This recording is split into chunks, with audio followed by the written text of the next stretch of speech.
بسم اللہ الرحمن الرحیم۔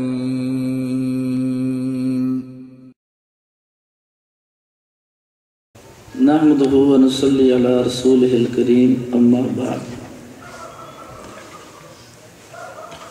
میرے محترم دوستوں اور بھائیوں، نبی پاک صلی اللہ علیہ وسلم شریعت کو لے کر آئے ہیں،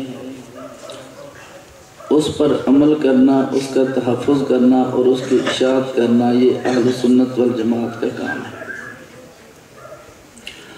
اس میں عقیدے کے اعتبار سے خرابی ہو تو عقیدہ درست کرنا، درست اختیار کرنا، اس کا تحفظ کرنا اور اس کو پھیلانا ضروری ہے، اور غلط ہو تو اس کا بتانا بھی ضروری ہے۔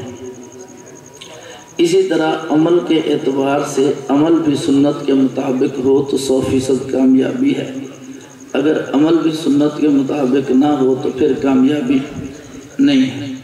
میں نے دو باتیں کرنی ہیں، دو حوالوں سے، ایک عمل کے اعتبار سے اور ایک عقیدے کے اعتبار سے۔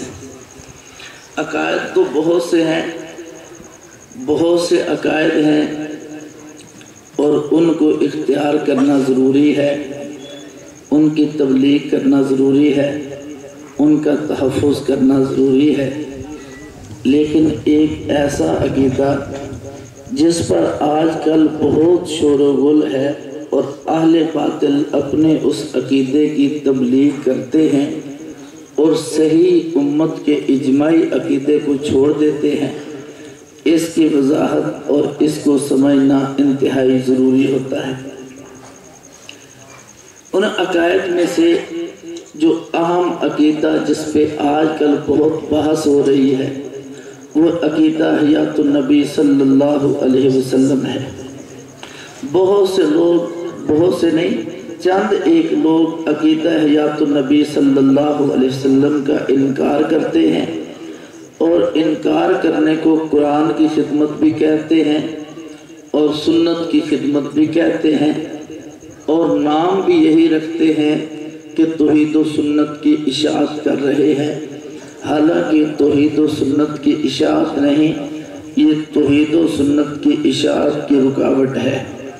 اس پر ایک دو باتیں عرض کرتا ہوں۔ اہل سنت والجماعت کا متفقہ عقیدہ جو صدیق اکبر رضی اللہ تعالی عنہ سے چلا اور آج تک کے علماء کرام کا اتفاقی عقیدہ رہا، وہ یہ ہے کہ انبیاء کرام اور خصوصاً نبی پاک صلی اللہ علیہ وسلم اپنے روضہ مبارک میں اپنے دنیا والے جسم کے ساتھ حیات ہیں۔ اس پہ ایک دو دلیلیں عرض کرتا ہوں ان ساتھیوں کے لیے جن نے اکثر عوام میں سے کچھ ساتھی ہوں تو ان کے لیے عرض کر دیتا ہوں۔ نبی پاک صلی اللہ علیہ وسلم نے ارشاد فرمایا، الانبیاء احیاء فی قبورہم یصلون، انبیاء کرام اپنی قبروں میں زندہ ہیں اور نماز پڑھتے ہیں۔ مسند ابی یعلا میں حدیث موجود ہے، اور ایسی حدیث ہے جس کو علامہ ابن حجر رحمہ اللہ نے فتح الباری کی 6 جلد کے صفحہ 602 پر صحیح کہا ہے۔ اس حدیث مبارکہ کو ملا علی قاری رحمۃ اللہ علیہ نے مرقات کے 238 صفحہ 2 جلد میں صحیح کہا ہے۔ اس کو امام بہقی رحمہ اللہ نے صحیح کہا ہے، اس کو علامہ سمودی رحمہ اللہ نے صحیح کہا ہے، اس کو علامہ سخاوی رحمۃ اللہ علیہ نے القول البدیع میں صحیح کہا ہے، اس کو مولانا انور شاہ کشمیری رحمہ اللہ نے بھی صحیح کہا ہے، اور اس کو فتح الملہم میں مولانا شبیر احمد عثمانی رحمہ اللہ نے بھی صحیح کہا ہے، اور شیخ زکریا رحمہ اللہ نے اس عقیدے کو بھی لکھا ہے اور حدیث کو صحیح بھی کہا ہے فضائل درود میں۔ تو یہ حدیث مبارکہ بالکل صحیح ہے کہ انبیاء کرام اپنی قبروں میں زندہ ہیں اور نماز پڑھتے ہیں۔ نبی پاک صلی اللہ علیہ وسلم کی ایک اور حدیث ہے، ما من احد یسلم علی الا رد اللہ علی روحی، جب کوئی میرا امتی مجھ پر سلام پڑھتا ہے، اللہ تبارک و تعالی میری قوت نطق کو لٹاتے ہیں میں بول کے سلام کرنے والے کے سلام کا جواب دیتا ہوں۔ نبی پاک صلی اللہ علیہ وسلم جواب دیتے ہیں۔ اس حدیث مبارکہ کو بہت سارے محدثین نے صحیح کہا۔ پھر نبی پاک صلی اللہ علیہ وسلم کا ایک اور ارشاد ہے، من صلی علیہ عند قبری سمیتہ، جو میرے روزے پر آ کر درود پڑھے گا میں اس کو سنوں گا۔ من صلی علیہ نائیا ابلغتہ، جو دور سے پڑھا جائے گا مجھ تک پہنچا دیا جائے گا۔ حدیث مبارکہ میں صاف اہل سنت والجماعت کا عقیدہ ہے کہ حضور علیہ السلام کے روزے پر درود پڑھیں گے تو حضور سنیں گے، دور سے پڑھا جائے گا تو پہنچا دیا جائے گا۔ چند دن پہلے ایک مولوی جو حالت سکر میں تھا، شاید کوئی اور اس کا مسئلہ تھا، دیکھنے میں ملنگ سا لگتا تھا، وہ کہتا تھا کہ یہ حدیث مبارکہ صحیح نہیں ہے۔ تو میں نے کہا کہ آپ اس پہ کوئی معقول اعتراض کریں، تو اس نے اعتراض یہ کیا کہ اس کی سند میں محمد بن مروان سدی صغیر ہے جو راوی درست نہیں ہے۔ میں نے کہا حضرت جی جلال افہام کے 22 صفحہ پر حدیث موجود ہے، اس میں محمد بن مروان سدی صغیر ہے ہی نہیں، اور پھر اس حدیث مبارکہ کو ابن حجر رحمہ اللہ فتح الباری کی 6 جلد کے صفحہ 602 پر کہتے ہیں بسند جید، معلوم ہوا ضعیف نہیں ہے۔ اس کو مولانا شبیر احمد عثمانی رحمۃ اللہ علیہ نے فتح الملہم میں کہا بسند جید، اس کی سند جید ہے۔ علامہ سخاوی رحمۃ اللہ علیہ نے القول البدیع میں کہا کہ اس کی سند جید ہے۔ غیر مقلد مولوی نواب صدیق حسن خان طریق الطالب میں کہا کہ اس کی سند صحیح ہے۔ دیکھو اس کے منہ سے بھی سچی بات نکل گئی ہے کہ یہ حدیث بالکل صحیح ہے۔ تو ہمارے علماء کرام نے اس حدیث مبارکہ کو صحیح کہا ہے، اور طلباء بھی جانتے ہیں جب کسی حدیث مبارکہ کو کوئی محدث صحیح کہے یا جید کہے تو اس کا ہر راوی صحیح ہوتا ہے، کسی راوی پر بھی جرح نہیں ہوتی۔ پھر نبی پاک صلی اللہ علیہ وسلم کی ایک اور حدیث ارشاد فرمایا کہ تم میں حضرت عیسیٰ بن مریم نازل ہوں گے، میرے روزے پر اگر آ کر انہوں نے یا محمد کہا لَأُجِيبَنَّهُ، میں ضرور ان کو جواب دوں گا۔ دوسری حدیث میں ارشاد فرمایا حضرت عیسیٰ بن مریم میں میرے روزے پر آئیں گے، آ کے سلام کریں گے، میں ضرور سلام کا جواب دوں گا۔ اہل سنت والجماعت کہتے ہیں یہ وہ عقیدہ ہے جس کا اظہار صدیق اکبر رضی اللہ تعالی عنہ نے اپنے خطبہ میں پہلے دن کیا تھا۔ 517 صفحہ بخاری شریف جلد اول پر موجود ہے۔ حضرت عمر حضرت علی رضی اللہ تعالی عنہ سے بھی منقول ہے۔ اس دور سے لے کے آج تک کے علماء کا یہ اتفاقی عقیدہ رہا۔ اب ایک بات سمجھیں، اگر کوئی بندہ اس عقیدے کا انکار کر دے تو اس کا نقصان کیا ہے، یہ بات سمجھنی انتہائی ضروری ہے۔ جو لوگ انبیاء کی حیات کا انکار کرتے ہیں ان کا ایک انتہائی ذمہ دار مولوی ندائے حق میں کہتا ہے کہ روح فقط نبی ہوتا ہے، جسم نبی نہیں ہوتا۔ یہ خالص غلط نظریہ ہے۔ اس نے کہا فقط روح نبی ہوتا ہے، جسم نبی نعوذ باللہ ہوتا ہی نہیں ہے۔ اس نے نبوت کے جسم کا انکار کیا کہ نبی علیہ السلام کا جسم نبی نہیں ہے، حالانکہ نبی کی تعریف کے ابتدا میں ہم پڑھتے ہیں ہوا انسان، شروع سے انسان تسلیم کرتے ہیں۔ ایک خرابی لازم آئی، گویا کہ نبوت کا دبے لفظوں میں انکار کر دیا۔ دوسری خرابی، یہ لوگ کہتے ہیں کہ اس جسم سے روح مبارک نکلی ہے، ایک اور جسم میں چلی گئی ہے، اور وہ جسم علیین میں موجود ہے۔ ہم حیات کو مانتے ہیں لیکن اس جسم کو نہیں، اس جسم کو نبی بھی مانتے ہیں، حیات بھی مانتے ہیں، کیونکہ حیات النبی کا مطلب بنتا ہی تب ہے جب اس کو نبی بھی مانا جائے اور حیات بھی مانا جائے۔ ہم کہتے ہیں حضور علیہ السلام کے جسد اطہر کے بعد کسی اور جسم کے لیے نبوت ماننا یہ ختم نبوت کے خلاف ہے، یہ ختم نبوت کے خلاف ہے۔ اس لیے نبی پاک صلی اللہ علیہ وسلم کے جسم کے بعد کسی اور جسم کو نبوت ملنا، اس کو نبی ماننا اور حیات النبی کہنا، یہ نظریہ ٹھیک نہیں ہے۔ تیسری خرابی ہندوؤں کا عقیدہ یہ ہے کہ عقیدہ تناسخ، یعنی دنیا میں ایک روح آئی ہے، پھر وہ 7 جنموں میں یا مختلف جنموں میں آتی رہتی ہے۔ ہم آج مسلمانوں کا عقیدہ یہ نہیں ہے۔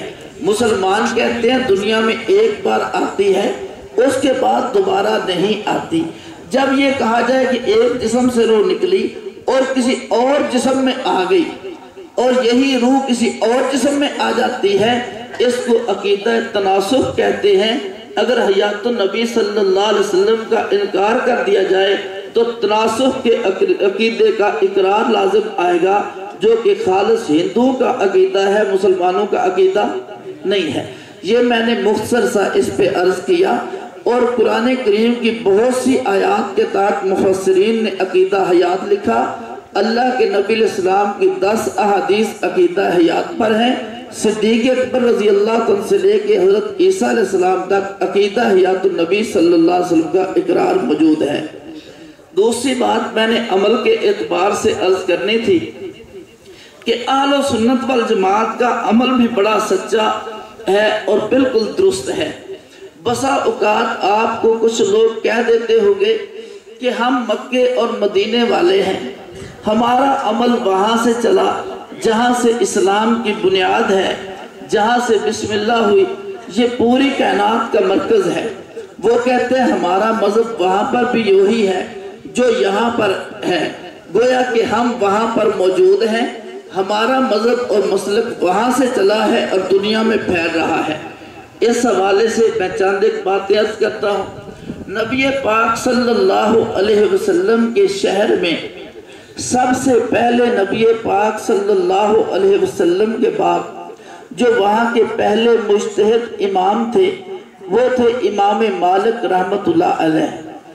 امام مالک رحمت اللہ علیہ اور امام اعظم ابو حنیفہ رحمہ اللہ، ان کے بہت سارے مسائل آپس میں ملتے جلتے ہیں۔ جو امام مالک رحمت اللہ علیہ کا اصول یہ تھا کہ نبی پاک صلی اللہ علیہ وسلم کو جو عمل اہل مدینہ نے کرتے دیکھا ہے ہم اس کو اختیار کریں گے، اور امام اعظم ابو حنیفہ رحمت اللہ علیہ کا اصول یہ تھا کہ ہم نبی پاک صلی اللہ علیہ وسلم کے آخری عمل کو اختیار کریں گے۔ اس طرح دونوں کے بہت سے مسائل آپس میں ملتے جلتے ہیں۔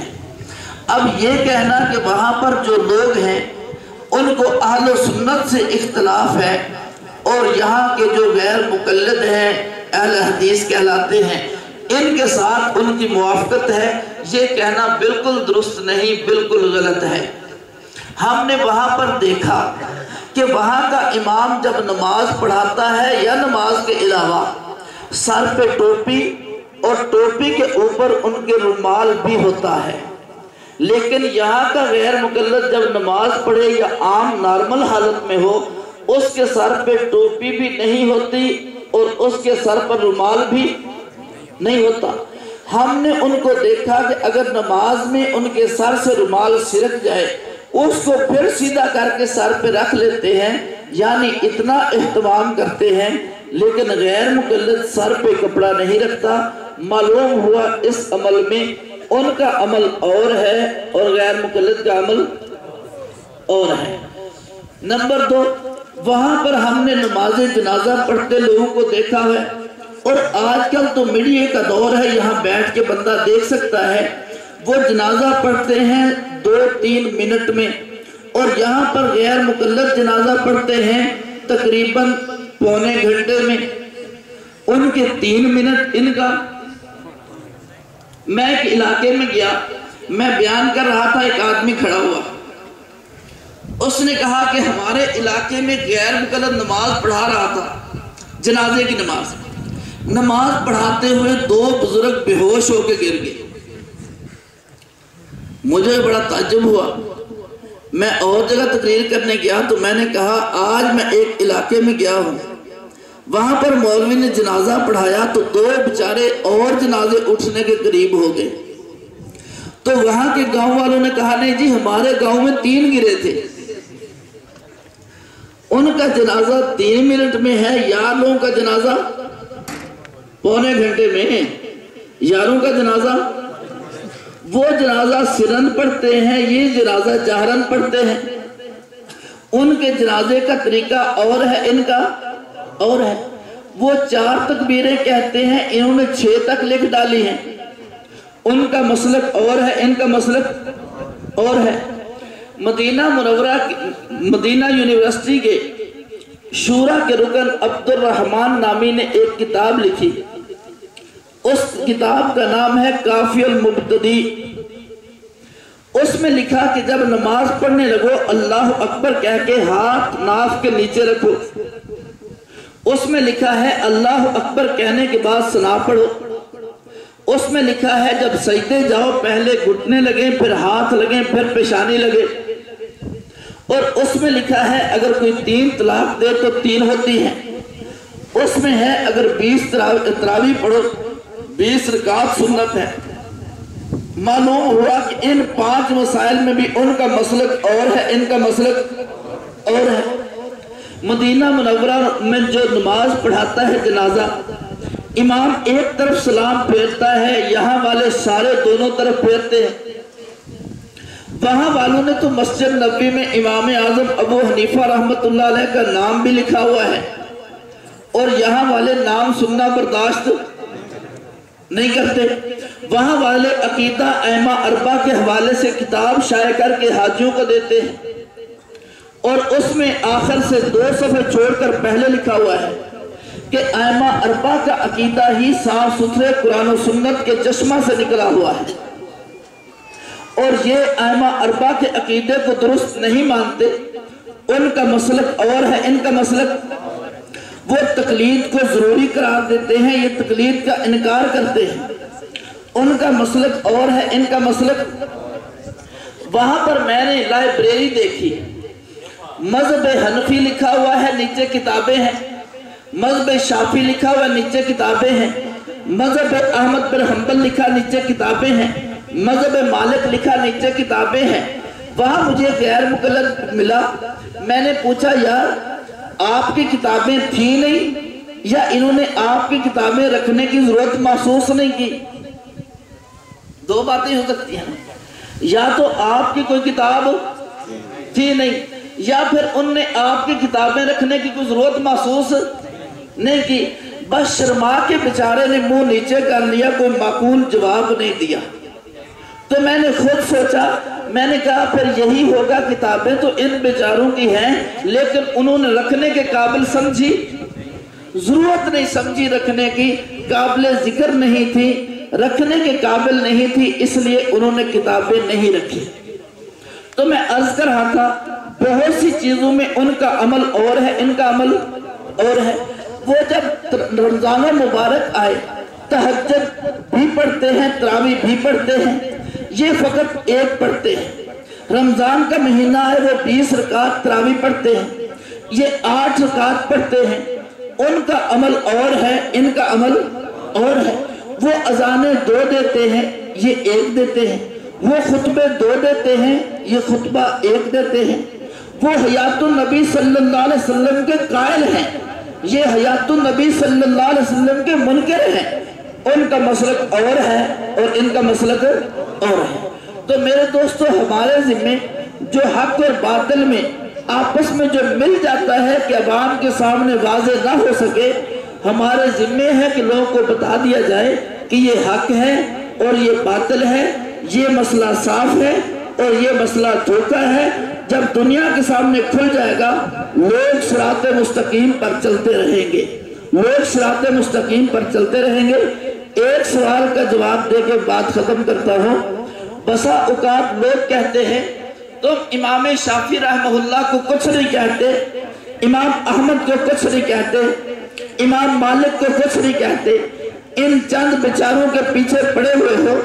ہم کہتے ہیں یہ ہمارا طریقہ نہیں، یہ تو عبداللہ بن عباس رضی اللہ تعالی عنہ کی سنت ہے۔ جب حضرت امیر معاویہ رضی اللہ تعالی عنہ نے ایک عمل کیا، نماز پڑھی، شاگرد نے آ کر شکایت لگائی،